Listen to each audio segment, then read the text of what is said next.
시청자 여러분 안녕하십니까? 뉴스제이 시작하겠습니다. 강북구의 문화예술인들을 위한 우이동 예술인주택이 문을 열었습니다. 대구시가 전천후 소방 업무가 가능한 다목적 중형 소방 헬기를 도입했습니다. 주문진항의 노후 자판 시설이 새롭게 정비됐습니다. 고령시가 5개 학교를 대상으로 안전 골든벨 대회를 개최했습니다. 귀농 귀촌인을 위한 농업인 교육복지관이 포항에서 문을 열었습니다. 수도권 소식입니다. 강북군의 문화예술인들에게 안정적인 주거 환경을 제공하고 창작 활동을 지원하게 될 우이동 예술인주택이 문을 열었습니다. 교통이 편리한 데에다가 최대 10년까지 거주할 수 있어서 지역의 문화예술을 활성화하는 데 큰 버팀목이 될 것으로 보입니다. 강북구가 지난 17일 삼양로 165길에 건립된 우이동 예술인주택에서 입주를 기념하는 현판식을 개최했습니다. 예술인주택은 예술인들의 주거 안정과 창작 활동을 지원하기 위해 강북구와 SH공사가 협약을 맺어 조성한 수요자 맞춤형 시설입니다. 예술인주택은 대지 면적 217.6제곱미터의 지상 5층 건물로 1층은 주차장과 입주자들의 교류 활성화를 위한 커뮤니티실이 들어서 있고 2층부터 세대별로 거주할 수 있습니다. 특히 버스 정류장과 북한산 우이역이 도보로 5분에서 10분 거리에 있고 주변에 북한산 국립공원과 솔밭공원이 위치해 있어 주거 환경이 쾌적하다는 게 특징입니다. 현재 전체 10세대 가운데 5세대가 입주한 상태로 지난 3일까지 진행된 자녀 세대 모집 공고에는 모두 24명이 신청서를 제출했습니다. 강북구는 응모자들을 대상으로 신청 자격과 세대원의 무주택 여부, 월평균 소득과 자산 기준 조건 등을 심사해 최종 입주자를 선정할 예정입니다. 최초 계약 기간은 2년으로 요건을 유지할 경우 2년마다 갱신이 가능해 최대 10년까지 거주할 수 있습니다. 강북구는 우이 예술인마을이 문을 열게 돼 창작 활동에 전념할 수 있을 토대가 마련됐다며 지역 내 문화예술인들과 함께 다양한 콘텐츠를 개발해 서울을 대표하는 역사, 문화, 관광의 도시를 만들어가겠다고 전했습니다. 우리의 전통적인 사회, 어문, 풍속 등 한국적인 학문을 국학이라고 칭하는데요. 이 개념이 정립된 건 일제강점기에 우리의 정신을 잃지 않기 위해서였습니다. 종로구에 있는 국내 최초의 국학 특화 도서관이 1주년을 맞아 기념 행사를 열었습니다. 종로구립 어린이 청소년 국학 도서관은 공공도서관 중 최초의 국학 특화 도서관으로 우리의 말과 글, 그리고 역사와 문화 모든 것을 이르는 국학을 접할 수 있는 곳입니다.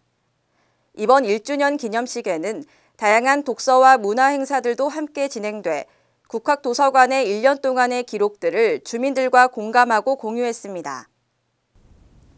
성남시청 종합홍보관은 연간 6만여 명의 내외국인이 방문하는 곳인데요. 리뉴얼을 거쳐 성남의 역사와 문화를 홍보하는 공간으로 재탄생했습니다. 성남시청 종합홍보관은 이번 리뉴얼을 통해 3가지 공간으로 꾸며졌습니다. 첫 번째 코너인 우리가 기억하는 시간에서는 성남의 역사적 발자취와 광주 대단지 사건을 재조명한 영상, 성남의 명소 등의 정보를 볼 수 있습니다. 너와 내가 우리가 되는 시간 코너는 인터랙티브 월을 활용한 공간으로 성남의 자연환경과 변화하는 도시의 모습이 담겨 있습니다. 마지막으로 우리가 만들어갈 미래 공간에서는 성남의 역동적인 미래를 체험할 수 있습니다. 성남이 새로운 도시로 부상하는 데 있어서 필요한 사람들의 노력과 도시 변화를 역사적으로 제대로 담기도 하고 또 미래의 꿈과 가치를 충분하게 아이들에게 보여주고도 싶어서 바꾸게 되었고요. 그다음에 성남에 하루에 왔다 갔다 하시는 분들이 한 260만 명 되시는데 그분들도 또한 이곳에 오셔서 성남과 대한민국을 함께 꿈꿔주시기를 바랍니다. 감사합니다. 시민들이 직접 보고 듣고 체험할 수 있는 공간으로 꾸며져 성남에 대한 애정이 더 깊어질 것으로 기대됩니다. 네, 의왕시 지역사회보장협의체는 나누는 행복, 커지는 희망이라는 주제로 2019년 한 해를 돌아보는 활동보고회를 개최했습니다. 의왕시 지역사회보장협의체는 지난 20일 시청 대회의실에서 2019년 활동보고회를 개최했습니다. 나누는 행복, 커지는 희망이란 주제로 열린 이번 활동보고회는 한 해 동안 진행된 협의체 활동 현황을 공유하고 지역 사회보장 증진에 헌신한 위원들의 자긍심을 높이기 위해 마련됐는데요. 활동 영상 상영, 유공자 표창, 문화공연 등 다양한 행사를 진행하며 서로의 노고를 격려하고 2020년도 활동에 대한 의욕을 다졌습니다. 광역시 소식입니다. 대구시가 전천후 소방항공 업무가 가능한 다목적 중형 소방 헬기를 도입했습니다. 지난달 20일 취항식을 갖고 이달부터 본격적인 업무에 투입됩니다. 이번에 도입된 중형 다목적 소방 헬기는 이탈리아 레오나르도사에서 제작한 기종으로 최대 시속 297km, 항속거리 803km, 최대 4시간 20분까지 연속 비행할 수 있습니다. 기존 헬기가 소형 단발 엔진 헬기로 임무 수행에 제한이 있었던 반면 이번에 도입된 헬기는 중형 쌍발 엔진 헬기로 구조와 구급, 화재 진압까지 임무의 효율성과 안정성이 강화됐습니다. 최대 탑승 인원은 12명이고 EMS 장비 등 각종 응급 의료 장비가 탑재돼 있어 환자 이송 중 응급 처치가 가능한데요. 시각을 다투는 응급 환자 소생에 많은 역할을 담당할 것으로 기대하고 있습니다. 특히 기존 헬기에 탑재되지 않았던 헬리콥터 부양 장치, 공중 및 지상 충돌 방지 장치, 지상 접근 경보 장치, 기상 레이더 등이 탑재돼 해상 비행과 계기 비행 등이 가능해졌습니다. 지난달 헬기 신규 등록과 안전성 검사를 마쳤고 비행 훈련과 구조 현장 현지 적응 훈련을 거쳐 올해 1월 1일부터 본격적인 현장 임무에 투입됩니다. 일과 가정의 양립, 아직은 쉽지 않은 일이죠. 울산시는 지난달 23일 울산광역시 공무원 노동조합과 아이 낳고 키우기 좋은 직장 만들기 업무 협약을 체결했습니다. 업무 협약은 양성평등 및 저출산 극복을 위한 인사 우대 정책과 일과 가정 양립을 위한 근로시간 축소와 휴가 확대, 육아가 행복한 보육 인프라의 확충 및 개선 등 3개 부문 16개 중점과제로 짜였습니다. 울산시 관계자는 저출산 시대에 출산 육아 지원에 대한 인사 및 승진에 대한 불이익을 해소하고 남성도 육아를 직접 담당할 수 있는 직장 분위기 확산에 기여할 수 있도록 하겠다고 전했습니다. 네, 강원도 소식입니다. 주문진항의 노후 좌판 시설이 새롭게 정비됐습니다. 주문진항 수산물 좌판 풍물시장으로 재탄생한 모습 전해드립니다. 주문진항 좌판은 2002년 처음 형성돼 노후되고 위생에 취약한 시설로 방치되어 왔습니다. 이에 따라 강릉시는 2015년부터 좌판 상인들과 협의 과정을 진행해 현대화 시설로 정비하는 좌판 현대화 사업을 추진했습니다. 주문진항 좌판 시설은 판매 시설과 냉동, 냉장 창고, 관리실 등 120여 개의 상가를 갖췄습니다. 새롭게 관광객을 맞이할 주문진항 수산물 좌판 풍물시장은 넓고 깨끗한 시설과 상인들의 친절 마인드를 바탕으로 주문진의 명품 청정 관광 이미지를 만들어가는 데 도움이 될 것으로 기대되고 있습니다. 지난달 횡성군청에서 2019년 종목별 우수선수 지원금 전달식이 열렸습니다. 횡성군이 관내 초중 고등학생 및 대학생 우수선수에게 장학지원금을 수여했습니다. 지난 18일 횡성군청 대회의실에서 열린 종목별 우수선수 장학지원금 전달식에서는 관내 초등학생 37명과 중학생 44명, 고등학생 27명 등 총 117명에게 우수선수 지원금이 전달됐는데요. 횡성군은 매년 지속적으로 추진하는 장학금 수여 및 선수 지원책을 통해 우수선수를 발굴 육성하고 있습니다. 지난달 20일 평창군과 어린이 급식관리지원센터는 민간 위탁 재협약을 체결했습니다.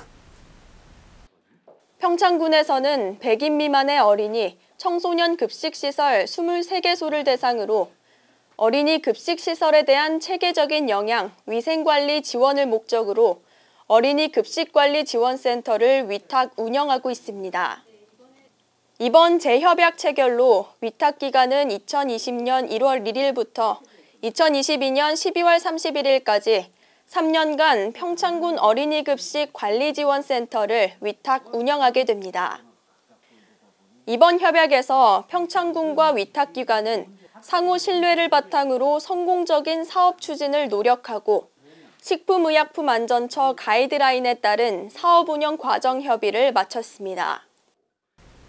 네, 다음은 충청도 소식입니다. 충청북도가 2020년 경자년 새해를 맞아 신년 화두로 경자대본을 발표했습니다. 경자대본은 과거 유일한 경제수단이 농업이었던 점에서 비롯된 농자 천하지 대본의 철학과 정신을 경제수단이 다양화된 오늘날의 의미로 재해석해 경제에 더욱 매진하겠다는 의미를 담았습니다. 충청북도는 전국 대비 4% 충북경제 달성과 강호축 완성을 위해 경자대본의 자세로 경제에 더욱 매진할 계획입니다. 한편 충북도의회 신년 화두로는 동심동덕을 선정했습니다. 동심동덕은 도민 행복과 충북 발전을 위해 도의회와 도민이 한뜻으로 다 같이 노력하자는 의미를 담고 있습니다. 첫째도 안전, 둘째도 안전이라는 말이 있을 만큼 실생활에서의 안전은 굉장히 중요하죠. 보령시에서는 5개 학교를 대상으로 안전 골든벨 대회를 진행했습니다. 보령시는 지난 13일 보령종합체육관에서 한내, 대천, 대천동대, 명천, 관당초 등 5개 학교 학생이 참여한 가운데 안전 골든벨을 개최했습니다. 이번 행사는 안전 취약계층인 어린이들에게 재난안전 기본 상식을 바로 알리기 위해 마련됐는데요. 출제 문제는 생활, 교통, 화재, 전기안전 분야 등 실생활과 밀접한 기초지식을 담은 예상문제집 1000문항을 사전에 제시하고 OX 퀴즈, 객관식, 주관식 풀이로 진행했습니다. 예선은 OX 퀴즈를 통해 참가자 300명 중 100명을 선발하고 본선에서는 객관식과 주관식 혼용으로 최종 10명을 선발했습니다. 18세 미만의 모든 아동의 권리가 보장되는 도시, 일명 아동 친화 도시라고 하죠. 천안시는 유니세프 아동 친화 도시 인증을 위해 각종 아동 친화적 사업을 펼치고 있는데요. 아동 친화 도시 조성을 위한 백인 원탁 토론회가 천안시청에서 열렸습니다.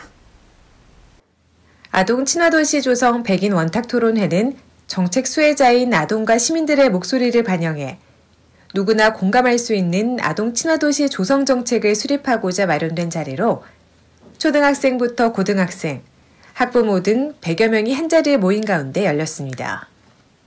토론회는 놀이와 여가, 안전과 보호, 보건과 사회 서비스 등 6개 영역에 대한 조별 토론이 진행됐으며 참석자들은 열린 분위기 속에 자유롭게 의견을 나눴습니다. 천안시는 이번 원탁 토론회에서 도출된 다양한 의견을 정리하고 분석해 향후 천안시가 지향하는 아동 친화 도시 정책에 적극적으로 반영할 계획입니다. 네, 경상도 소식입니다. 물금 신도시 디자인 공원에 유명 예술가들의 다양한 조각 작품이 설치돼 시민들의 문화 감성을 자극하고 있습니다. 이곳에 설치된 조각 작품은 모두 10점으로 산책로를 따라 주변 환경과 어울리게 배치됐습니다. 지난 2016년에 준공된 디자인 공원은 푸른 숲과 산책로가 잘 조성돼 시민들의 힐링 공간으로 많은 사랑을 받고 있습니다. 양산시는 이에 더해 오는 2021년 완료를 목표로 자연형 인공폭포와 생태연못, 실개천 등을 설치하는 리디자인 사업을 추진하고 있어 사업이 완료되면 생태 문화 휴식 공간으로 각광받을 것으로 기대됩니다. 귀농 귀촌, 그야말로 붐이 일고 있습니다. 남녀노소 할 것 없이 귀농 귀촌에 대한 관심이 뜨거운데요. 포항시는 늘어나는 농업교육 수요에 대응하고자 농업인 교육복지관을 준공하고 본격적인 운영에 나섰습니다. 포항시는 17일 흥해읍에서 농업인 교육 복지관 준공식을 개최했습니다. 유관기관 및 농업인 등 300여 명이 참석한 이번 행사는 유공자에 대한 공로 및 표창패 전달, 내부 관람 등으로 진행됐습니다. 농업인 교육복지관 건립은 베이비 부머 세대의 퇴직, 젊은 세대의 취업난으로 귀농, 귀촌에 대한 관심이 높아짐에 따라 농업인 교육 수요가 증가할 것으로 예상해 추진된 사업입니다. 2018년부터 총 사업비 50억 원이 투입된 복지관은 편리한 교통은 물론 농산물 도매 시장에 인접해 있어 농업인들의 상호 화합과 정보 교환 등 농업 발전의 선도적 역할을 수행할 수 있는 최적지로 평가받고 있습니다. 농업인의 각종 교육을 위해 상시적으로 운영되는 복지관은 사무실을 비롯해 회의실, 농산물 전시홀, 강의실, 오픈 도서관과 220명을 수용할 수 있는 대강당으로 구성돼 있습니다. 포항시는 농업인 교육복지관 건립으로 쾌적한 교육 환경 조성을 통해 양질의 서비스로 교육 효과를 극대화하는 한편 중장기 교육과정 운영으로 농업인들의 평생교육 체계를 확립해 나간다는 방침입니다. 네, 전라도 소식입니다. 완주에 위치한 청소년센터가 건립되기까지 수십억 원이 투입됐습니다. 하지만 이 청소년센터가 본래 목적에 맞지 않게 지어졌다며 혈세를 낭비한 게 아니냐는 지적을 받고 있습니다. 강석국 기자입니다. 이곳은 전북 완주군 고산면에 위치한 종합정비사업 현장입니다. 완주군이 수십억 원을 쏟아부어 문화광장 조성에 나섰지만 주민들의 반응은 싸늘하기만 합니다. 11억 원 상당의 사업비가 투입된 청소년센터가 본래 목적과 취지에 맞지 않게 지어졌기 때문입니다. 제가 보기에는 아무 쓸모없는 건물이죠. 여기 청소년들이 와서 여기 뭐 하겠습니까? 여기 지금 밑에는 뭐 우리 할머니들, 할아버지들 상인이 사무실 이렇게 해가지고 중로당으로 이렇게 지금 밑에는 조립식으로 칸막이 해가지고 뭐 중로당식으로 이렇게 할아버지, 할머니들 이렇게 있는데 2층에 와서 청소년들이 여기서 뭘 하겠습니까? 아무것도 할 것이 없습니다. 이 건물은. 해당 센터는 1층에 상인회와 노인들을 위한 사랑방이 만들어져 있어 청소년들은 2층을 이용해야 하는 상황입니다. 하지만 2층의 구조는 손을 뻗으면 천장이 손에 닿고 공간이 협소해 청소년들이 활동하기에는 무용지물로 보입니다. 결국 청소년들을 위해 지어졌다는 이 센터는 110평에서 10분의 1도 되지 않는 공간이 전부입니다. 공사를 시행한 한국농어촌기반공사 관계자는 완주군이 설계한 대로 진행했을 뿐이라고 말했습니다. 그 설계 도면 자체는 완주군에 이제 뭐 따로 뭐 얘기가 된 건가요? 아니면? 그렇죠. 그 군에서 이제 설계해가지고 우리 쪽으로 와서 이제 우리가 시공하는 거니까. 문제는 또 있습니다. 이 건물에 앞서 2017년에 똑같은 목적의 건물을 지어 사실상 용도 중복이라는 점입니다. 2014년에 아마 계획 잡은 거는 청소년 문화시설로 이렇게 계획을 잡았었더라고요. 그게 이제 그 옆에 그 고래라고 청소년 지금 현재 우리 교육아동국가에서 맡고 있는데 그쪽에서 그 청소년 이용시설로 가면서 그 용도가 조금 어떻게 사용할지가 좀 불분명해진 거 있어요. 그래서 당초 완주군은 2014년부터 청소년센터를 설계했기 때문에 용도 중복으로 계획이 무산됐다는 대답은 오히려 비난의 불씨를 키우고 있습니다. 청소년들을 위해 지어졌지만 안일한 행정으로 기능을 상실한 센터, 지방자치단체의 현 소재지입니다. 지금까지 전북에서 강석훈이었습니다. 네, 전주시가 가계부채에 시달리는 서민들을 위해 부실채권 소각 행사를 진행했습니다. 이번 행사로 채무자들은 부실채권을 탕감할 수 있었습니다. 전주시가 21시청 1층 로비에서 가계부채로 고통받는 서민들의 새 출발을 지원하는 전주시 금융복지상담소 개소 4주년을 기념하면서 부실채권 소각 행사를 가졌습니다. 대상은 전주에 주소를 둔 시민이 보유한 연체기간이 10년 이상이고 대출금액이 1,000만 원 이하인 부실채권 중 참여금융권이 보유한 신용채권으로 이날 행사에는 채무자 190명, 30억 원 상당의 부실채권이 탕감됐습니다. 한편 부실채권 소각은 4대 종단과 주빌리은행, 금융권 등의 후원을 받아 진행됐습니다. 전주시 관계자는 채무조정을 받은 개인이 다시 빚을 지는 사례를 방지하기 위해 맞춤형 교육을 병행해 나가도록 하겠다고 말했습니다. 지금까지 전북에서 강석훈이었습니다. 위급 환자들에게 가장 중요하다는 골든타임. 이 골든타임 내에 적절한 응급처치를 진행할 수 있도록 하는 정읍시 응급의료센터가 문을 열었습니다. 정읍시와 고창군, 부안군이 공동협력사업으로 추진해온 선안권 응급의료센터가 본격적인 가동에 들어갔습니다. 정읍 아산병원은 이날 지역 응급의료센터 개소식을 열고 지역민의 안전을 책임지는 의료기관으로의 도약을 다짐했습니다.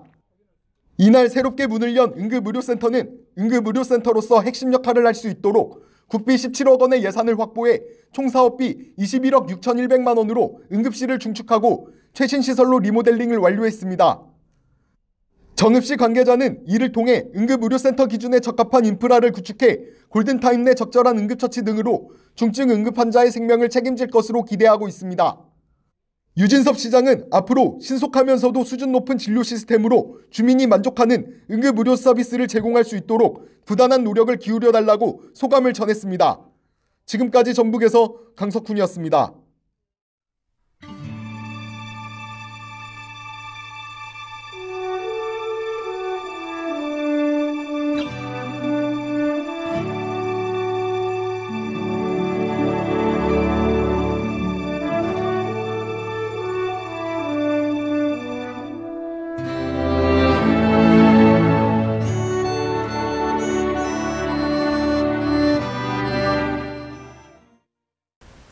경자년은 흰지의 해로 흰지는 다산과 번영 그리고 풍요의 상징이라고 합니다.